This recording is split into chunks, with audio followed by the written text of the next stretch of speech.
미국 소식을 좀 전해드리고 미국도 사실은 이제 뭐 계속 장이 뭐 계속 혼조세입니다. 그래서 이제 새로운 소식들이 그렇게 많지가 않고 계속 뭐 주가가 왔다 갔다 하고 그래서 이제 여러분들한테 새로운 소식들 좀 약간 재미있는 소식들하고 이제 그 이슈들을 좀 하고 이제 이야기를 좀 해서 이제 좀 재밌는 소식들 좀 전해드릴까 해서 일단 여러분들 요 복권 얘기를 좀 해드릴까 합니다. 여기 한번 보시면 메가밀리언스라는 복권이 있습니다. 요게 이제 한국인도 구입할 수 있는데요. 요게 이제 2월이 돼서 1조 7천억 정도.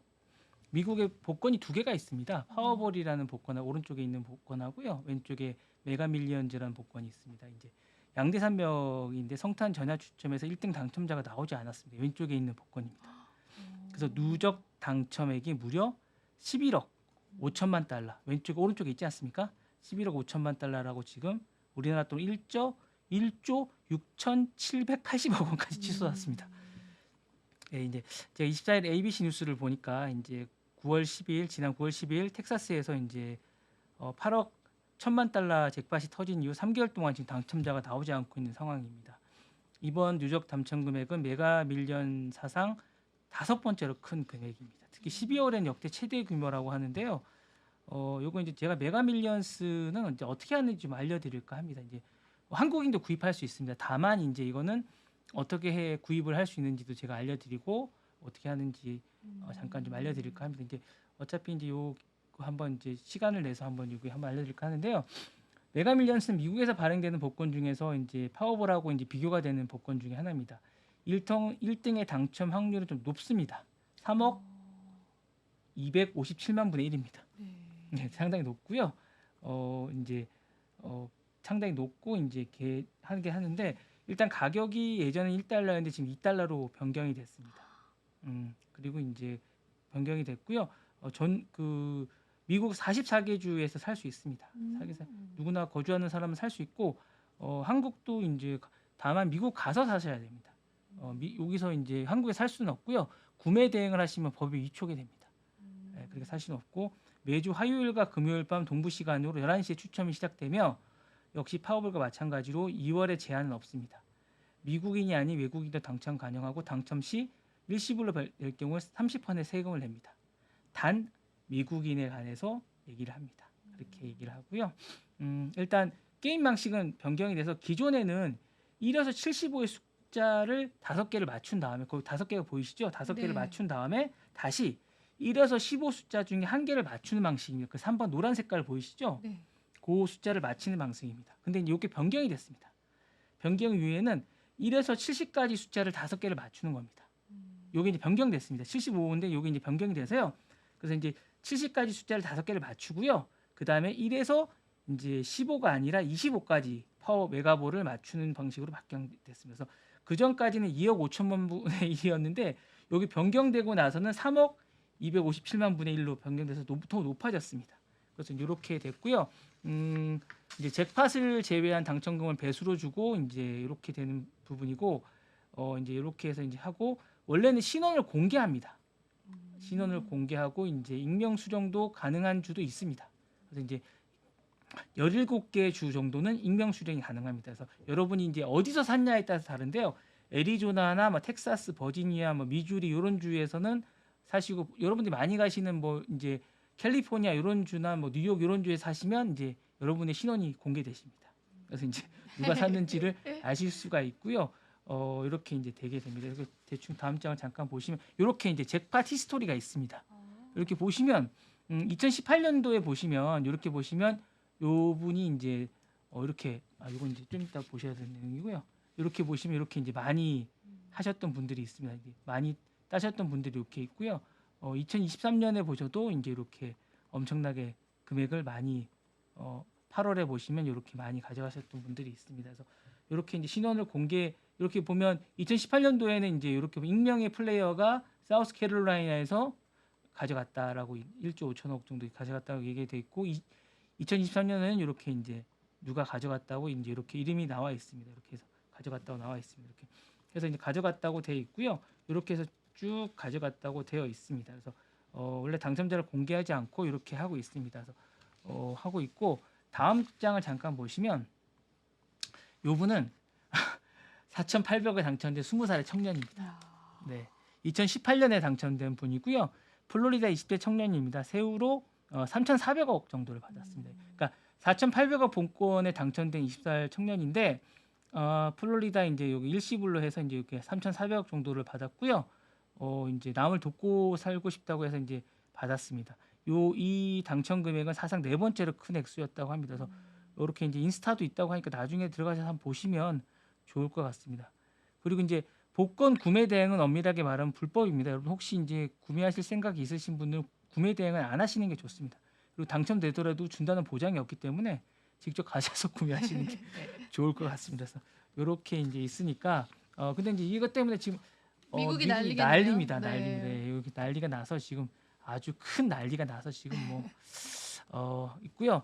2002년 크리스마스에 메가밀리언 잭팟이 터진 사례가 있는데 사실 이제 당시에 2002년에 진짜 잭팟이 터졌는데 복권을 분실하거나 구매 사실을 잃어버린 경우도 많다고 합니다. 그래서 이제 이게 이번에 누가 당첨이 될지 27일 날 다시 한 번 더 뽑는다고 합니다. 밤에.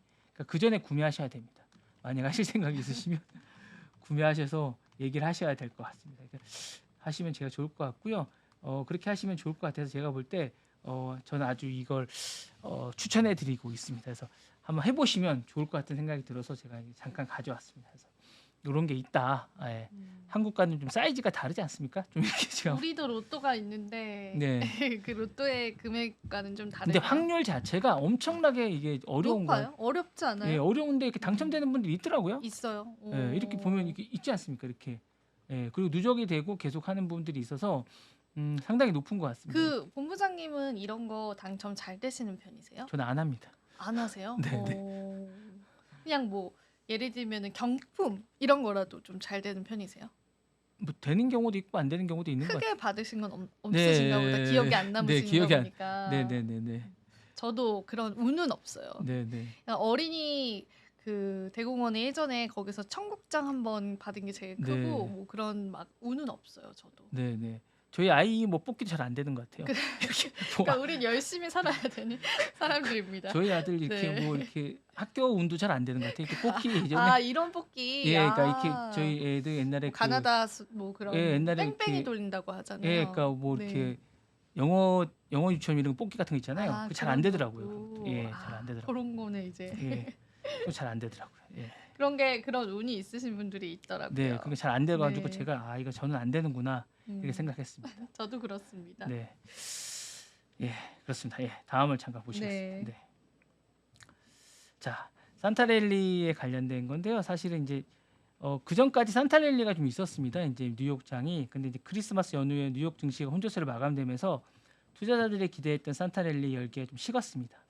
예상보다 강세를 보였던 것들이 이제 매물이 현실 시세 차익을 이제 지금 하고 있는 것 같아요. 그래서 뉴욕 장세가 이제 다우존스 30 산업 평균 지수도 전날보다 조금 오르고요.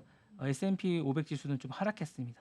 나스닥 종합 지수죠. 이제 이게 전체적으로 이제 기술주를 대변하는 건데 이것도 조금 내렸습니다. 그러면서 전반적으로 이제 혼조세입니다. 그러니까 조금 오르고 조금 내리고 이제 이러면서 전반적으로 이제 혼조세인 것 같고요.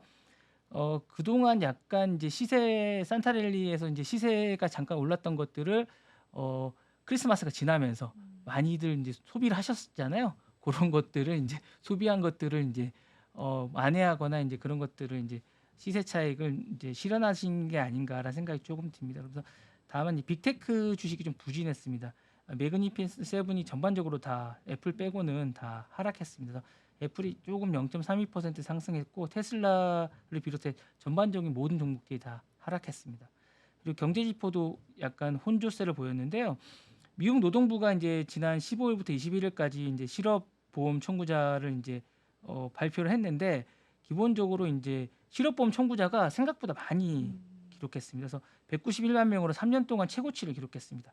해고는 뭐 줄었는데 그 재취업이 좀 어려운 것 같습니다. 전반적으로 경기가 그렇게 이게 이제 두 가지로 봐야 될 것 같습니다. 그러니까 경기가 생각보다 좋지만 재취업을 그렇게 하려고 하는 것 같지는 않습니다. 좋은 직장이나 좋은 취업 자리가 많지 않다고 봐야 되는 건지 아니면 골라서 가야 되는 건지. 그러니까 어떻게 보면 이제 밑에 허드렛 일이나 이런 약간 그런 직종들은 많이 있지만 정말로 이제 가고자 하는 직종들은 바늘구멍이 아닌가라는 이런 생각이 좀 들거든요. 그러니까 그런 게 아닌가라는 생각이 좀 듭니다.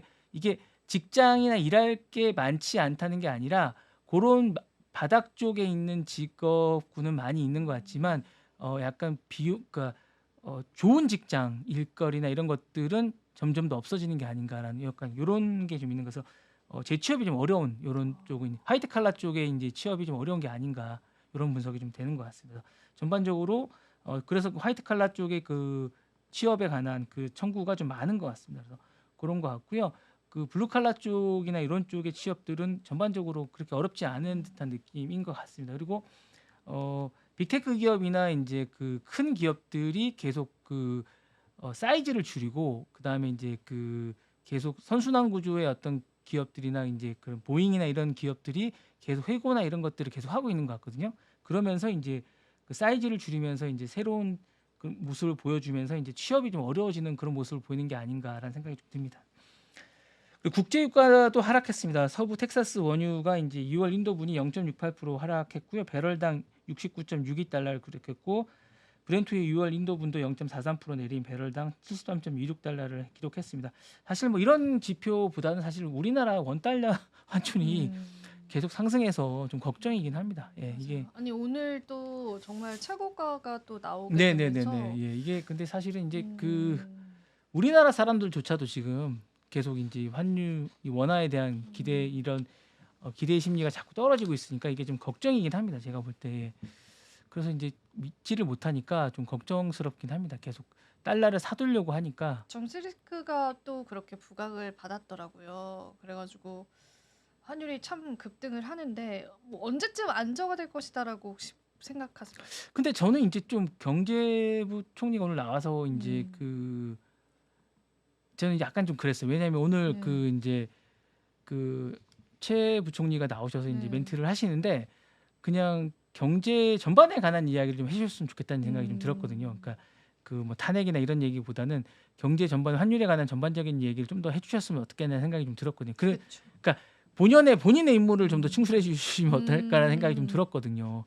그러니까 그럴 수 있을 것 같아요. 예, 네. 이게 지금 그 최 부총리의 역할은 사실 이제 이런 부분에 관한 부분도 있겠지만 지금 환율이 너무 지금 방어가 안 되고 있는 부분인데 이 부분에 관해서 물론 뭐 최 부총리의 역할이나 하는의 역할이긴 하지만 이 부분에 관해서 좀 더 본인이 이게 지금 정치의 본인이 역할이 아니라 사실은 본인의 역할은 또 다른 부분에 더 주력을 해야 되고 외환이나 이런 부분에 좀 더 주력을 해줘야 되는데 본인이 좀 그쪽에 신경 쓸 건 아니라는 생각이 드는데 좀 안타깝다는 생각이 들었습니다. 오늘 나와서 한 말씀 하시는데 사실 이 부분에 더 본인이 이제 그 부분은 나중에 신경을 쓰고 어떻게 그러니까 되든 예를 들자면 연준 네, 의장처럼 네, 내가 그렇습니다. 해야 될 일에 네, 집중을 해서 예, 그러니까 그것만 신경을 좀 그거는 이제 그때 가서 판단해도 늦지 않거든요. 본인이 그거를 지금 뭐 해라 마라 의견을 제시할 건 아니라고 좀 보거든요. 왜냐하면 연준 의장은 사실은 딱 그 자기 할 일만 딱 지금 집중하거든요. 맞아요. 예, 근데 경제부총리가 사실은 정치적인 부분에 대해서 계속 멘트를 하는 이런 부분이 가장 옳은가 저는 한번 생각해 볼 필요가 있다고 보거든요. 개인적으로 저는 본인은 본인 할 일을 지금 할 필요가 있지 않겠느냐. 그러니까 본인이 그 일이 자기한테 왔을 때 이제 자기 입장을 밝히는 건 뭐 맞다고 보지만 아직 자기한테 그게 오지 않고 자기는 지금 경제부총리로서의 역할을 지금은 충실할 때가 아닌가. 왜냐하면 지금 환율이 너무 지금 치솟고 있기 때문에 이게 정말 위기거든요. 이게 지금 우리나라가 특별하게 지금 지금 그 내란 그 이후 그 이슈 말고는 특별한 이슈가 없거든요. 그러니까 이게 정말 저희가 IMF나 이런 큰 이슈 말고는 뭐 그 이후에 이렇게 환율이 치솟던 경우가 없었던 것 같아요. 맞아요. 제가 직구를 하는데 직구를 할 수가 없어요. 금융위기 이후로 네. 그죠? 직구를 못 하십니까? 너무 비싸요. 제가 크리스마스 이 사이버 먼데이와 이 좋은 기간 동안 블랙 프라이데이 동안 하나도 못했습니다. 제가. 아 맞아요. 그만큼 심각합니다. 이게 웃을 일이 아니기는 합니다. 네. 하나도 못했고 정말 비싸가지고 제가 이 커피를 좋아하는데 커피가 너무 싼데 하나도 못했습니다. 예. 환율 이거 진짜 걱정이기는 합니다. 네. 정말로요. 이미 구매하셨거나 지금 여행을 가셨던 분들이 지금 여행을 다 취소한다고 하시니까 맞아요. 여행업계나 이렇게 타격을 입는 게 정말 크거든요. 그러니까 이제 그 나가셨던 분들이나 유학생들이나 이런 분들이 정말 이게 어떻게 해야 될지 잘 모르겠다고. 학비나 이런 것들이 거의 뭐 0.5배로 뛰니까 이게 지금 뭐 어떻게 해야 될지 잘 모르겠다고 하시니까 학비가 만약에 뭐 한 10,000불 정도 냈던 분들은 15,000불 내는 거랑 똑같은 효과를 내니까 이게 지금 엄청나게 비싸거든요. 예, 그 물가도 2배로 뛰는 거고 0.5배로 뛰니까 이게 다들 뭐 휴학을 고려하고 있다고 생각하시니까 이게 정말 힘들다고 합니다. 그러니까 지금 바로 구독을 눌러보세요.